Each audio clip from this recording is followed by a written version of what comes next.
Добар ден. Еве уште една емисија, уште еден разговор, уште едно кафе со Лазар, кај што ќе се обидеме следбено на интересните реакции од минатиот пат, барем она што ги добивав јас. Интересна тема која ја начнавме, темата за дискриминација.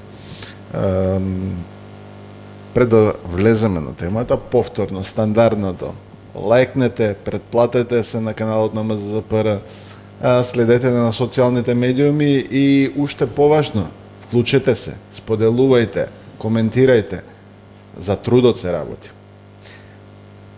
Денеска би сакал да продолжиме онамо кај што застанавме минатиот пат. Го спомнавме делот каде што зборувавме за дискриминација, заштита од дискриминација, наведувавме неколку примери каде што одредени ситуации каде што човек би можел да се чувствува во еден момент едно, во еден друг момент друго и како би се справувале. Заклучивме некаде дека вие треба да излезете со водилки конкретни како експерти, вклучително и на нас инженерите. Ние ќе ги поедноставиме работите, нема да ги заплеткуваме. За да можеме да им помогнеме на што е возможно поголем број на луѓе, како работници, така и работодавачи. Сега, ме прашуваат многу, морам да ти признам позајадливо, многу поголем број, ме прашуваа за делот, а како ние, века, како мажи да го створиме правото, века да се одиме порано во пензија. Да. Не оние групи, професии каде што се повеќе административни, него многу повеќе оние кои се реални, значи во кругот на фабриките, кои што се трудоинтензивни и така натаму. Како да ги направиме, да го направиме еквилибриумот и како да дојдеме во ситуација да заедно и машкиот пол и женскиот пол, користам внимателно пол, одат во исто време во пензија. Добар ден и од мене до сите, што не гледаат, што не слушаат. Да, во право си дека оваа тема од претходната емисија навистина побуди доста интерес, бидејќи самата по себе е инспиративна, е провокативна, станува збор за нешто каде што може да имаме и различни размислувања, различни погледи, меѓутоа и стандардите не се вечни, па дури и меѓународните, тие се менуваат, еволуираат, гледајќи од Втора светска војна па навака, и тоа како има промена во гледањата во нешто, а тоа што те прашуваат за пензионирање, да, тоа е всушност оној дел, би рекол, каде што не го допревме минатиот пат, во делов за дали тука постои дискриминација, можеби, нели, помеѓу машки и женски пол. Јас сега вас бе прашувам, правната струка во однос на... Правната струка вака вели. Постојат, значи, веќе на ниво... Зошто е разликата? Токму заради оние физички предиспозиции кои што се констатирани од страна, значи, на меѓународната организација на трудот, кој што ги црпи како стандарди, како елаборати од Светската здравствена организација, дека изложеноста на трудот во одредени области, во одредени сегменти, тоа како на одредени ризици при работата и тоа како делува, влијае на организмот како ризик при работа. Со тоа што заклучено е дека одредени ризици во одредени аспекти полошо делуваат кај жените во однос на мажите пред се врз основа на репродуктивниот систем. Но во одредени аспекти, но се тоа не може да го генерализираме, туку мора да го гледаме во дадени за конкретни работни места. Што значи ова сега со едноставни зборови? Човек, маж, кој што е шофер, да речеме, на камион или на автобус, еве во Соединетите американски држави, каде што вози со илјадници километри, каде што поминува Америка од Атлантик до Пацифик, да речеме, вози тура. Тој покрај оние стандарди за заштита, колку време смее да вози, кога смее да одмара и така натаму, него работата му е седечка. Медицински е докажано дека во седење во таква положба страда машкиот репродуктивен систем кај тој човек. Додека пак женскиот репродуктивен систем е во одредени аспекти поосетлив на одредени хемиски и други биолошки агенси кога се работи со нив од машкиот. Според статистиките на Светска здравствена организација за болувања и така натаму. Те разбирам за тоа. Тоа те разбирам, него јас зборев тргнав од пензијата. Значи нема репродуктивни нема во пензија. Зашто да оди жената порано во пензија? Да. Или да не оди, или да одат заедно. Па во минатото логиката ми речеше сега во делот на репродуктивниот пик дека ни еден ни друг не треба да одат на работа. За пензионирање нема врска со репродуктивниот пик. Па затоа го ме одлече од друга страна. На првата теорија, на првото гледање, има две гледања генерално. Значи две основни гледишта во врска со ова прашање. Ова беше интерес за ова првото гледиште. Добро. Врз база на сите овие работи кои што ги спомна пред малку, првото гледиште вели помеѓу жените и мажите има одредени физички диференцијации, каде што жената покрај работата во традиционалните општества зборам, колку и на некој да не му се допадне ова што ќе го кажам сега, меѓутоа и македонското е во голема мера се уште традиционално општество во однос на меѓуполови односи и односи во трудот, се изложени на зголемен стрес покрај работата, работат помагаат и дома, го држат домаќинството, имаат нели момент на раѓање на деца најчесто, каде што здравјето на жената во одредени аспекти е повеќе изложено на ризици отколку на мажот. И сега, тоа прво гледиште оди на линија дека жената треба не да се дискриминира. Тука е цаката, што не ја разбираат голем број на луѓе кои што се занимаваат со дискриминација или би сакале да се занимаваат со дискриминација. Значи не се штити, не се прави дискриминација зашто е жена да оди порано во пензија. Туку напротив, бидејќи е жена, имајќи ги сите аспекти на незиното трошење низ годините, се сака да се заштити повеќе. Концептот е на заштита, да се заштити затоа што научно е докажано дека трудот носи ризик на работењето, носи ризик по здравјето. Се оди порано во пензија за да се заштити здравјето на жената. Поскоро, мажот оди подоцна во пензија затоа што зборуваме за првото гледиште, затоа што се смета дека во тој дел може повеќе физички или да издржи. Не, ти држи вода, не го знаеш зашто се насмеа. Не, тоа е меѓународен стандард. Така, знаеш зашто се насмеа. Значи тоа што у Македонија може да не е или прифатено ова во Франција, у Франција не е затоа што први откажа конвенцијата на МОТ и ја прифатија директивата на ЕУ која што вели дека во сите основи мажите и жените не може да се диференцираат дури и во однос на работа под земја. Така да во тој дел ние европското сега становиште, бидејќи сме дел од Европа, европската парадигма, европската мисла веќе оди во друга насока. Дека ова веќе е застарено и дека мажите и жените комплетно треба да се изначуваат и дека нема никаква причина жената да се штити да оди. Има одредена иницијатива, него се насмеа, знае зашто? Повели. Зашто статистика покажува дека жените живеат 70 живеат подолго сегде на светот. А мажите 73, не знам колку. Подолго вечни се жени. 2. Да.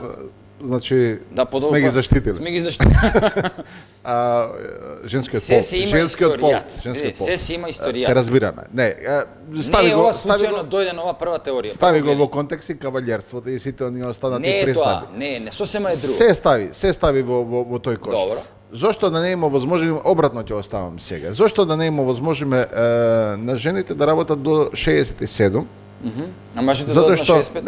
Не, рамноправно. Знаеш дека сум голем поборник на тоа дека треба да бидеме еднакви човекови битија. Затоа што гледам дека и многу жени на пример кои го сакаат тоа.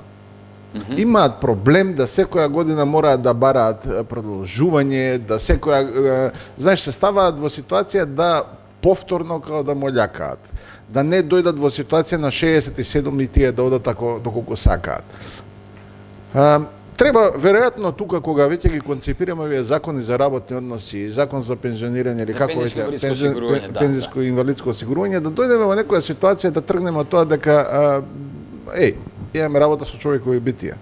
Може би во одредени ситуации ние треба обратно да пристапиме, наместо да правиме еден калауз систем, да всушност да ги земеме тука, да ги вметнеме и оние делови каде што ќе оценуваме, проценуваме, да кажеме ризикот на самото работно место и врз основа на одредени категории на групи на луѓе да го применуваме овој систем каде што зборувавме нели во најголемите екстреми, рударите и така натаму. Пак се тоа предизвици и веројатно ако некој не слуша од луѓе во кои суштина се грижи за оваа цела проблематика, веројатно треба да го поттикнеме и на некој начин да дојде во ситуација да консултира луѓе како нас во насока на тоа да го направиме поправедно општество према сите. Што правиме со онаа ситуација каде што ја започнав со дискриминација. Ако се сеќаваш од минатата емисија, дури спомнавме во одреден момент кај што група на луѓе доаѓа и се насочува кон поединецот заради тоа што е различен. По било која основа. Да. Што правиме?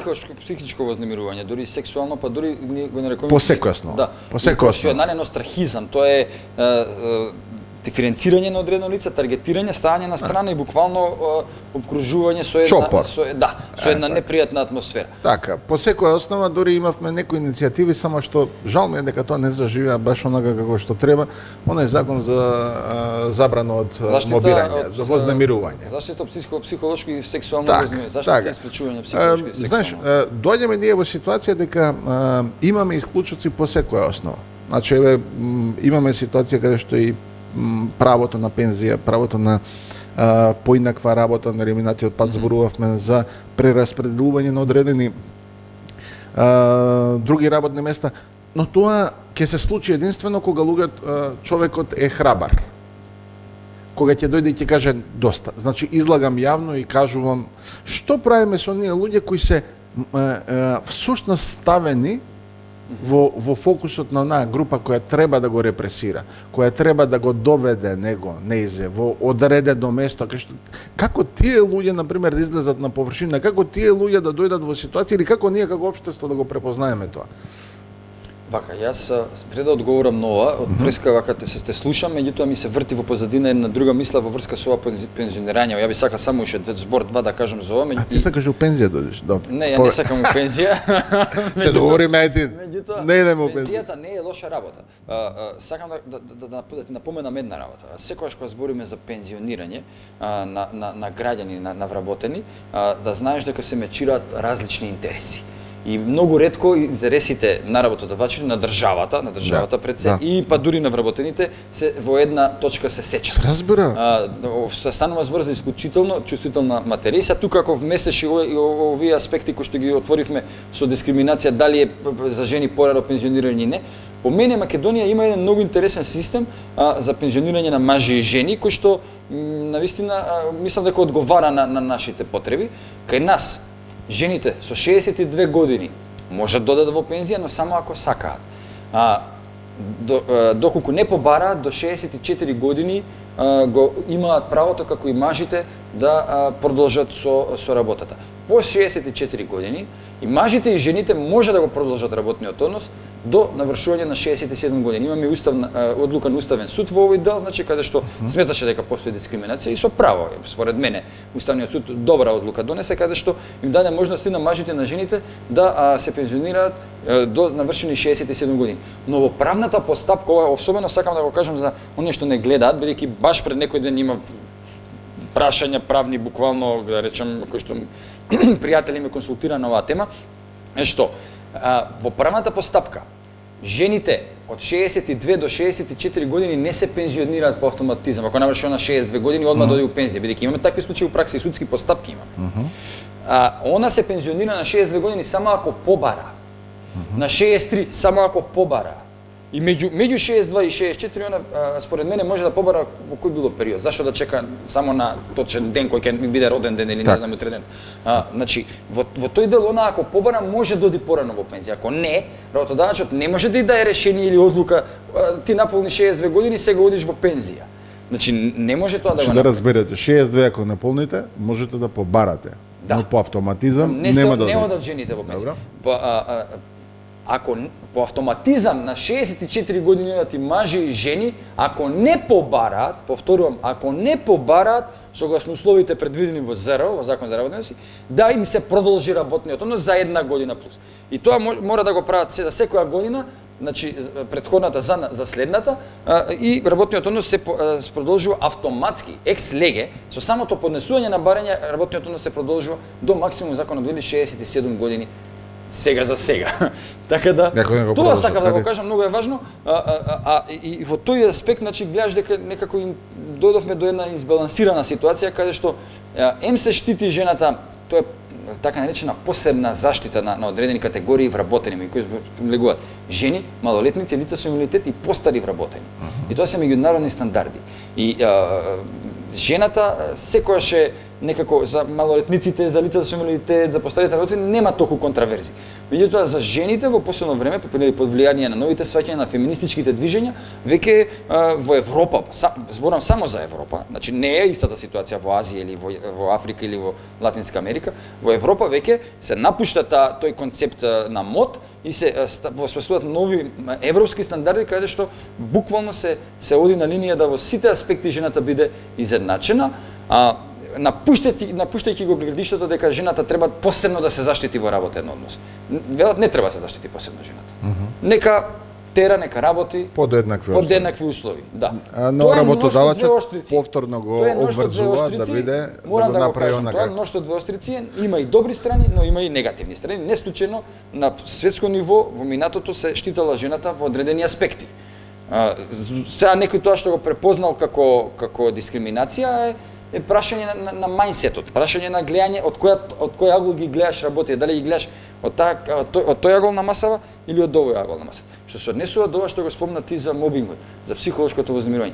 Само пред да премине, само да ти цитирам еден дел од твојата книга, кај што зборуваше за безбедноста и заштитата при работа, кај што напомна дека под притисок дури на потребата на општеството е воведено во Англија, да кажеме, породилното отсуство.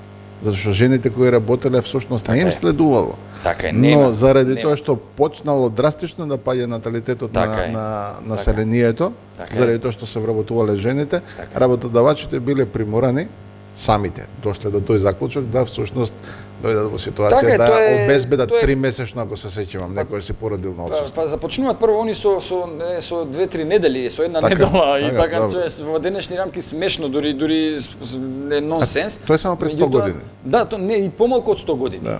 Значи, и пред помалку од 100 години, затоа реков на почетокот, има се историја зашто женава се штити, затоа што жената крајот на 19 почеток на 20 век, особено 19 втора половина на 19 век, како и малолетниците, како и децата, трпат страшна експлоатација во рамките на индустријата и исто така со првата светска војна, но особено со втората светска војна во Америка, во Соединетите американски држави, веќе жената, а и во Русија, во Советскиот сојуз во тоа време, активно се склучува во работата, за да ги замени машката работна сила во фабриките, во воената индустрија, и веќе се дојде еден сосема друг концепт, светоглед, веќе преку тие воени судири жената, како да кажем, го канализира своето место во рамките на трудот. И кога веќе збориме за жени, а и тука може да пред да преминеш. Сакаш за 8 март нешто да спомине? Побарете неговата книга интересна, која се однесува на безбедноста и заштитата при работа, така ти е именувана, безбедност и заштита при работа.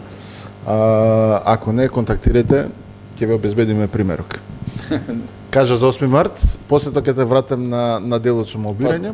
Добро, 8 март нити е празник на баби, нити е на мајки, до некаде да, може да кажеме дека е на жени, меѓутоа иницијацијата, извориштето на 8 март е жената во трудот. Правата на жената во трудот, и тоа треба сите да го знаат, а потоа во текот на децениите и годините како се развива целата идеја и концепт преминува 8 март во едно феминистичко движење кое што во суштина има различни аспекти на гледање. Беше фаворизирано од социјализмот. На запад не го славија толку колку што го славија. Сега во последно време, ако приметуваш, светска економија како што е Соединетите американски држави, 8 март, дури не се слави на 8 март, тоа не во септември го. Така се сметат како ден на жените, на мајките. Го имаат и така. Мобирањето. Да не останеме, затоа што битно ние го начнавме минатиот пат, но и сега неколку аспекти мораме да согледаме. Мобингот не е дискриминација, но може да има елементи на дискриминација. Значи, во поширокото сваќање за тоа што е дискриминација, би можеле во одредена смисла да го вклучиме и психолошкото вознемирување на работно место.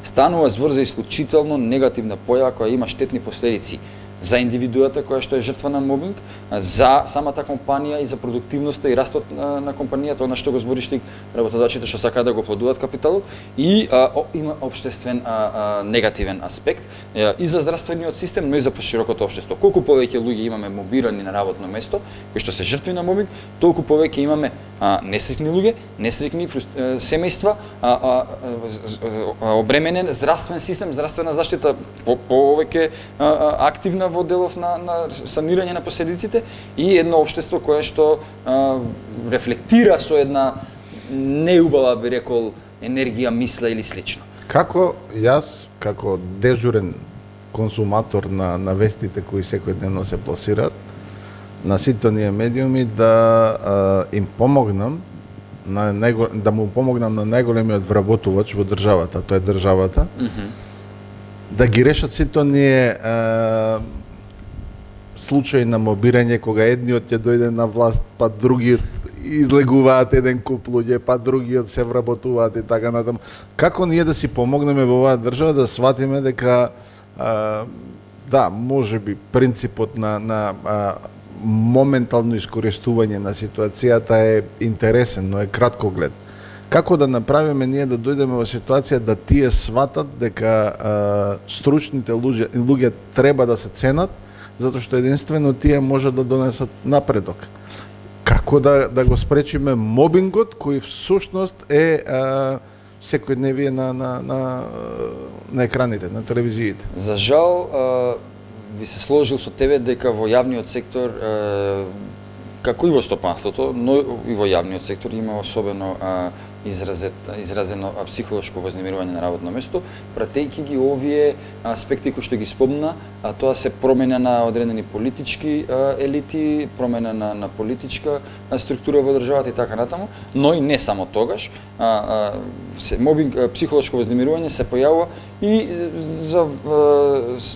во континуитет, без разлика дали е во тој период баш промена на власта или не е промена. Значи, си тие меѓучовечки односи, кои што се во крајна линија се на психолошки односи, меѓучовечките и социјални секако, и тоа како флуктуираат, имаат некој свој независен тек, но политичкиве промени и влијаат дополнително како катализатори, ги забрзуваат и негативно влијаат на овие процеси. Тоа што е интересно е што психолошкото вознемирување во крајна позадина, во стопанството пред се, има за цел да вработениот сам си даде отказ. Да толку му биде неподнослива работната атмосфера, да не сака да оди на работа. Што вели народот, да ти се враќаат нозите назад, одиш на работа, уопште не сакаш да одиш, како кога сме биле деца во школа, се сеќаш во основно, идеш на школа, треба некоја писмена леле, си викаш само да некако не ти се иде на тој час или не знам тој ден во школа и така. Исто е во однос на работното место. Идеш, ама како идеш со силот што мораш и не знаеш што ќе те задеси таму, што те чека. На шала од еден професор од средно училиште. Вика, може порано на децата не им се идеш у школа, вика. Сега на мене не ми суди. Сега на него не ми суди. Да, има вистина во тоа. И сега тоа психолошко вознемирување буквално ја уништува личноста, ако е доста изразено, ако е континуирано. Нашиот закон вели мора да биде, имаме ние закон за заштита и спречување од сексуално и од психолошко и сексуално вознемирување, меѓутоа имаме и закон за работни односи, се мора и двата да ги комбинираме, бидејќи има одредби кои што се во ЗРО, ги нема во закон за заштита од психолошко вознемирување, а тоа е дека мора вознемирувањето да трае во континуитет 6 месеци. Мора да е бележено. Да, значи 6 месеци мора да трае, тоа е некој стандард кој што беше воведен пред се преземен како мислење на докторската фела, дека за да има одредени последици мобингот, некој просек би бил да си континуирано изложен 6 месеци на психолошко. Бев кога се правеше дури и првиот закон. Јас не се слагам со тоа гледање на нештата и уште тогаш приговарав, уште кога се донесе таа измена фамозна на Законот за работни односи, сметам дека тоа е предолг период и дека не може да се така да се стави, да се упростечи за 6 месеци и многу дилеми се отвараат. Што ако те мобира 5 месеци, например, па еден месец не те мобира. Супер се со тебе и после пак продолжувај. Се трпиш, нели? Мислам дека и оваа емисија не беше интересна. Мислам дека начнавме одредени интересни теми. Она што веројатно треба да го извлечам како заклучок сега од оваа емисија би било дека првенствено за да нема вакви негативни манифестации во работните средини, мора пред се да бидеме искрени. Мора кога нешто не е во ред да го пред се апострофираме дека не е во ред, но не по самата она пасивно-агресивна формула дека ние треба да трпиме до 101, па после тоа секој ќе се собере да не знае човек за што станува збор. Мора да се разбере дека за да се справуваме со сите проблеми кои се врзани на работното место, потребно е да сватиме дека во интерес на сите и на работодавачите и на вработените, на работниците е да има човечна работна средина. Незнаењето најчесто води до погрешни заклучоци, погрешни чекори, кои имаат далекосежни последици. Еден од тие денеска начнавме, тоа е вознемирувањето, психолошко и сексуално вознемирување на работното место. Начнавме минатиот пат делот на дискриминација, зборувавме за делот на еднаквост, се на се теми кои се наше секојдневие, кои би требало, доколку сме умни, да не ги затвараме, него да ги изучуваме, да врз основа на конкретни примери правиме пак обуки или споделување на знаење до што е возможно поголем број и на работодавачи, но и на работници. Затоа што секој од вас е битен, секој од вас е важен. Јас би сакал овдека само да се надоврзам на тебе, бидејќи еве заокружуваме оваа емисија, да, ме инспирираше за психолошкото и сексуално вознемирување на работно место. Овде за да се спречи оваа појава и за да имаме достоинствени работни места кои што ќе инспирираат и кои што ќе ствараат позитивна атмосфера и добра кои што се општествени, треба да се водиме од основната парола. Правиме го на другиот она што сакаш да ти го прават тебе. Ако ти, кој што не гледаш од другата страна, вршиш мобинг, психолошко злоставуваш, вознемируваш, вршиш терор врз некој колега, колешка или врз повеќе лица, запрашај се дали би сакал тебе тоа да ти се случува на работно место. Или не. Тоа може да биде нели и во домот дури, меѓутоа не и се зборуваме за работните места. Секогаш да се водиме од тоа да правиме на луѓето тоа што сакаме и нас да ни го прават. Инаку, мобингот, бидејќи е дел од внатре, од карактерот, од духот на човекот, од душата, не може со, како да кажем, со некои мерки да се оние конвенционални да се спречи, нема апче за тоа, освен човекот да му откликне во умот и во срцето и да свати дека тоа што го прави не е добро, прво за него, што тој што го врши теророт, а за жртвата да не правиме муавет. Затоа контактирајте не. Тука сме да ви помогнеме. Бидете луѓе, но пред се бидете безбедни и здрави на своето работно место. Кликнете лајкче, претплатете се на нашиот канал, споделете го ова видео со вашите пријатели, оние кои мислите дека ќе имаат ќар, бенефит од ова, и веќе очекувајте следната епизода. Бидете ми поздравени. Поздрав и од мене.